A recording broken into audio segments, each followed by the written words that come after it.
Ატონიკა, თქვენ, როდესაც თბილისში უკვე პარლამენტის შენობაში გაგრძელდა საუბარი ბორჯომში მომხდარ დაპირისპირებაზე, თქვენ დაგადაშაულეს იმაში, რომ სწორედ როდესაც ჩაბრძანდით ბორჯომში, გამოიწვიეთ ესკალაცია სიტუაციის და ამიტომაც მივიდა ყველაფერი დაპირისპირებაზე. თქვენ და სერგო რატიანი, რა არის თქვენი პასუხი? მოგესალმებით, მადლობა მოცემული შესაძლებლობისთვის. მე ამ პასუხისთვის მზად ვიყავი ქართული ოცნების მხრიდან მეორე დღეს პარლამენტში. ადვილად პროგნოზირებადი ხალხია ქართულ ოცნებაში დღეს.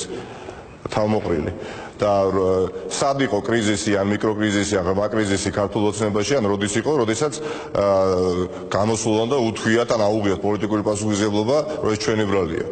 მაგრამ ათ მართლაც მეგონა რომ გაუჭირდებოდათ ეხლა ძალიან კოჭი არგუმენტი მოიყოლეს, რომ მაინც ეცადნენ რომ დაიდანაშაულებიათ სხვა ოპოზიციური პარტიის წარმომადგენლობა და ამ შემთხვევაში მე იმიტომ რომ ჩვენ ვთქვით რომ დაპირისპირება დაწყებული იყო ბატონო ქართული ოცნების საარაკო ასე თქვათ ამბავი მოყვა ბატონმა გაბუნია ქართული ოცნებაში რო ყავთ ერთ-ერთი წარმომადგენელი სანამ ჩახვიდოდით და სანამ ჩახვიდოდი ბორჯომშიო იქნება აქ მოსულიყავი პარლამენტში კომიტეტის ხდომაზე გვესაუბრა და ამის შემდეგ მივიღო გადაწყვეტილება რა ჯობდა და ეს მეუბნება ადამიანი მაშინ როდესაც მე თბილისიდან ბორჯომში წავედი 4 საათზე და 2 საათი დამჭირდა ბორჯომამდე ჩასვლა და დღის 12 საათზე მოხდა უკვე პირველი დარბევა და გაუსწორდნენ აი გიორგის ლეიბორისტული პარტიის წარმომადგენლს 20 ადამიანი ფიზიკურად გაუსწორდა და გამოკეტილი ყავდა მთელი ოპოზიციური პარტიის დეპუტაცია სხვადასხვა ოთახებში და ძალადობდნენ და მეგაფონებით აქციებს აწყობდნენ და არც ერთი პოლიციის თანამშრომელი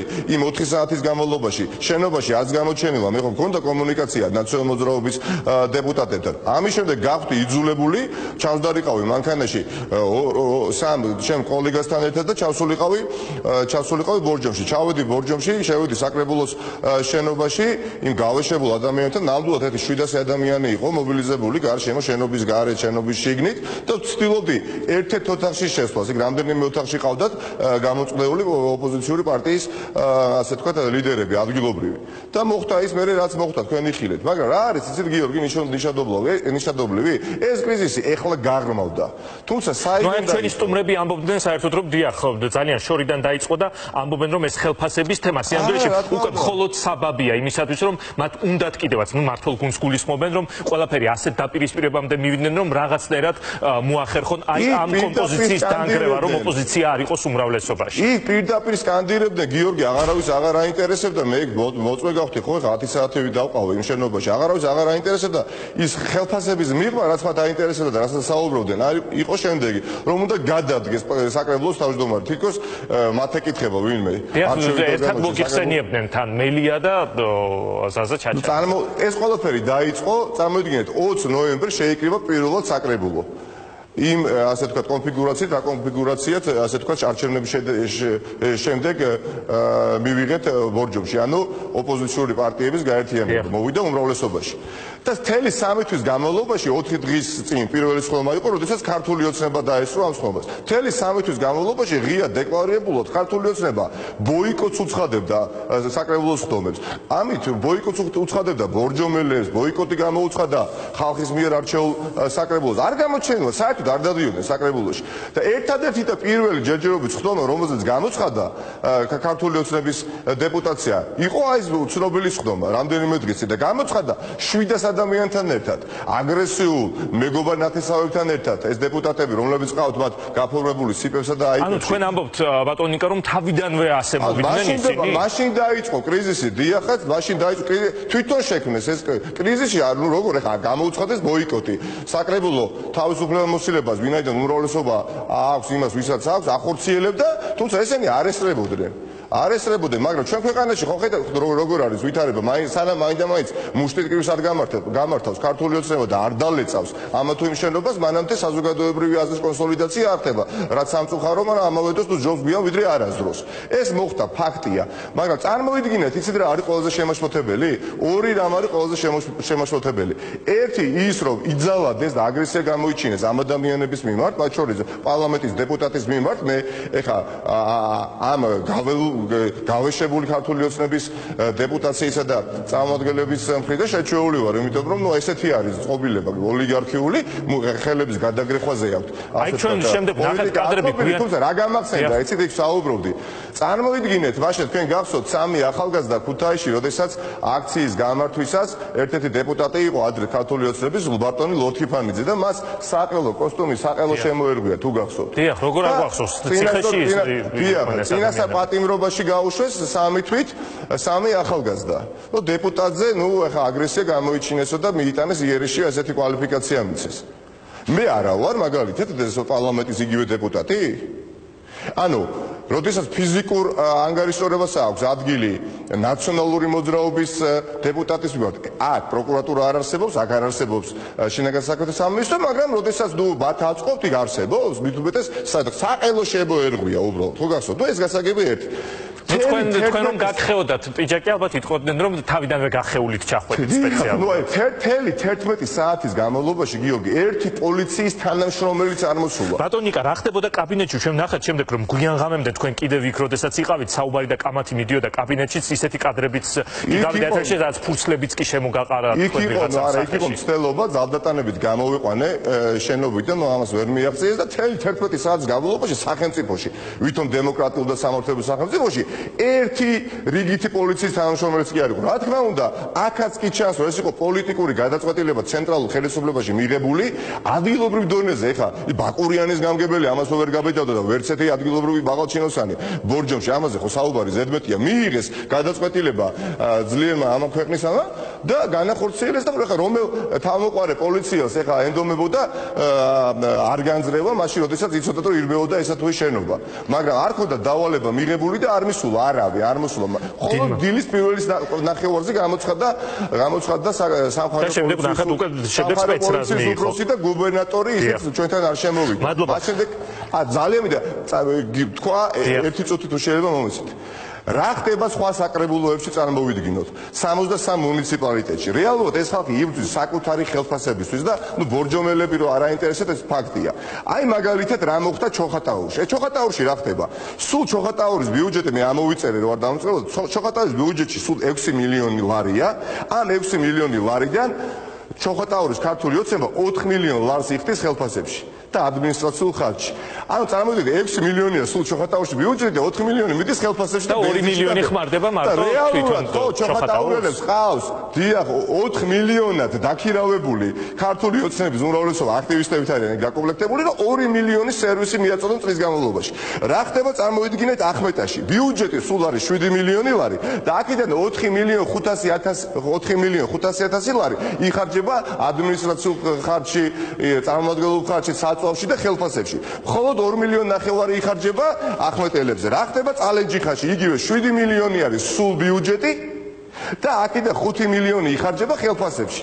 და ასე თქვა წარმომადგენლობით ხარჯში. ეს 2 მილიონი კიდევ როგორ იხარჯება ეს ცალკე საკითხია. 2 მილიონი. ეხლა წარმოიდგინეთ გიორგი, ეხლა თქვენ ხელოსანს ეხლა სახში დაუძახეთ და გადაუხდით 10 ლარს იმისათვის რომ 2 ლარი საქმე გაგიკეთოთ. ეს ხდება მთლიანად მთელი ქვეყნის მასშტაბით ქართული ოცნების აქტივისტების მიერ ჯიჯგნიან ამ ბიუჯეტს და ერთადერთი ქალაქი სადაც ეს ვერ მოახერხეს ეს არის ბორჯომი და რატო ვერ მოახერხეს იცით? ასევე 30 მილიონი ლარით გაზარდეს სახელმწიფო ფონდი უკანასკნელი თვეების განმავლობაში. ადგილობრივ თვითმმართველობის ორგანოებში 30-დან ბოლოს. რა ხალხს უხდიან ეს უნდა ვთქვა და ძალიან გთხოვთ ვალშევიქნები თქვენთან თოვას ბატონებთ. რა ხალხს უხდიან ამ გაზრდა და გადაბერილ ბიუჯეტებს? ეს ხელფასებს დანამატებს და პრემიერს. მაგალითად, რამდენიმე კვირის წინ თელავის საკრებულო იმჟელა და მიიღო გადაწყვეტილება. ესე დასხდნენ და სერიოზული სახით იმჟელეს და მიიღეს გადაწყვეტილება და იყალთოში აიგზალა ჯიხურების დადგმა მეტროსადგურთან. თელავში მეტროსადგურთან აიგზალა ჯიხურების დადგმა. ხაშურში მაგალითად იმჟელეს ასევე და მიიღეს გადაწყვეტილება და მეტროსადგურთან ასევე აიგზალა ჯიხურების დადგმა. ხულოში აეროპორტს უწესებენ რაღაცა რეგულაციებს. ხვდებით ხო ხა სად არის ხულოში აეროპორტი ან სად არის ხაშურში მეტროსადგური თელავში უბრალოდ იმდენად არაკომპეტენტური ადამიანები არიან ხა ერთადერთი მეტროსადგური ხა რომელ ქალაქშია მეტროსადგური თბილისში აქედან იგზავნება რაღაცა ასე თქვა შემუშავებული დებულება და შემუშავებული დოკუმენტები და კოპი პეისტით უბრალოდ გადააქვთ და ეპარებათ მე ესეთი სერიოზული სახეებით ნაბახუსები ეტყვა მიდიან არც კი უყურებენ ხელს რაზე წევენ რას აწევენ ხელს და იღებენ აი ამ ხალხისთვის გამართა ბრძოლა ხელჩართული მუშტიკრივი დაღვარა სისხლი ქართულმა ოცნებამ ეს ხალხი სასწრაფოდ უნდა წავიდეს ხელისუფლებიდან და სისხლის დანაშაულს ხოდა ადგილი და ბანდერლოგები შეესიენ საკრებულოს მაგრამ არ მიყვის ამ პარტიისგან რა თქმა უნდა პარტია რომელიც საუბრობს რომ ტერი მოსკოვი კი არა სტამბულია თურმე თურქეთია სახელმწიფოებრივი ტერი და არა რუსეთი რა უნდა გამიკვირდეს ამ ადამიანებისგან ეხლა ნუ ქართული ოცნება არ გეწყინოთ ჩემო მეგობარო მაგრამ ნუ ეხლა თქვენ ძალიან სამართლიანო თქვენი ეს ყველა საუბარი კი მაგრამ ეს პარტია ბატონიკა ეს პარტია სწორედ რომელიც პრობლემას უქმნის ქართულ ოცნებას ბორჯომში თქვენ ამ დროს ამბობთ რომ ისინი ერთი და იგივე არიან მე რაც მოვისმინე და ვთხოვეთ კომენტარის გაკეთება ამაზე გავაკეთე კომენტარი მაგრამ ყველაზე მეტად რაზეც გული მე წდება თუ წვეგი აქვს წდება ბრაზდები პირდაპირ გეუბნებით 5 დღის წინ მოხდა ხო 4 დღის წინ ხუთშაბათს არშილ ტატონაშვილი დღემდე ვერ გადმოვასწენეთ მისი ცხედარი ოჯახს ვერ გადაუსვენეთ ოჯახს ვერ გადაუსვენეთ დღემდე რომელიც ბორჯომი და 60 კილომეტრში ცხოვრობს და თელმა ხელისუფლებამ დაგეგმა ეს სპეცოპერაცია ბორჯომში ვინმეს რჩება ბავშვსაც კი არ ჯერა რომ ცენტრალური ხელისუფლების ჩართულობის გარეშე მოხდა ის რაც ცენტრალური ხელისუფლების ჩარევის გარეშე არ მივიდა იქ არავინ ეხა მარტივად 20 წამი თუ შეიძლება 1 წუთი ეხა ხვალ რომ ნებისმიერი ოპოზიციური პარტიის 700 კაციანი აქტივი შევარდეს თბილისის საკრებულოში სადაც უმრავლესობით არის ქართული ოცნება და საკრებულოს თავმჯდომარეა ტყემალაძე გაუსწორდნენ ფიზიკურად საკრებულოს ოცნების დეპუტატებს გამოკეტონ ისინი ოთახებში და 11 საათის განმავლობაში ეხა მოდით აი დაუსვათ ჩვენ თავებს კითხვა არც ერთი პოლიციის თანამშრომელი არ მივა თბილისის საკრებულოში არა მივა და უნდა მივიდნენ და უნდა დამნაშავეს აგებიონ პასუხი მაგრამ მივა იმიტომ რომ მაშინ ქართული ოცნების დეპუტატი იქნება საფრთხეში მაგრამ იქ ნაციონალ მოძრაობა არის იქ თუ ლეიბორისტია იქ თუ სხვა პარტიებია მაშინ ნუ არ ეხება პროკურორი დეპუტატი და ეს პოლიციელი არ არის დიახაც აი ეს რადიკალ აი ეს სხვაობა აი ესეთი შერჩევითი მარცხაჯულება და შერჩევითი მიდგომა და სხვათა შორის იგივე გააკეთეს კორცხელი ახსენეს ეხა კორცხელის დარბევა მაშინაც როდესაც არბევდნენ სულ რაღაც 20 კილომეტრში გოგა 4-ზარია იყო დასვენებული. ამათ არა აქვს არც მორალი, არც ზნეობა. თავი და ბოლომდე დაცლილები არიან. მადლობა ბატონიკა. ამ ხელფასებს ვერ გადავაყოლიებთ, ვერც ასე თქვათ, ქართული ოცნების რომელიმე მაღალჩინოსაც და ვერავის. ვიბრძოლეთ ბოლომდე და თუ მაინდა-მაინც ახლა მადგონიათ, რომ იცით რა, ბოდიში რატო განხორციელდა მაგალითად ჩემზე ფიზიკური ანგარიშორება, რატო აგრესია. ხო ბატონიკა. იმიტომ რომ იქ გოგაშვილი არის კავშირზე სუსის მოადგილე არის, იცით თქვენ ამ ბაკურიანის გამგებელთან, ბაკურიანის გამგებელი დავინახეთ, ეხლა აზრათაც ამოვიდო და თავში ესეთი რაღაცა გაეკეთებია, ხო? დამოკლეს ბახური დაიკიდა თელი ცხოვრება, ხა უცებად აგებს ადრე უგია პასუხს. მაგრამ მათ მიაჩნიათ, რომ საქართველო არის გრუზია და საქართველოში თუ ადამიანს მამაკაც დაამცირებ, რომელიც საჯარო პოლიტიკაშია, ხო? ის იქნება გაფუჭებული უკვე. და აურეკა უთხრა მიდი ეხლა მელიეს წამოვარტყი თავში.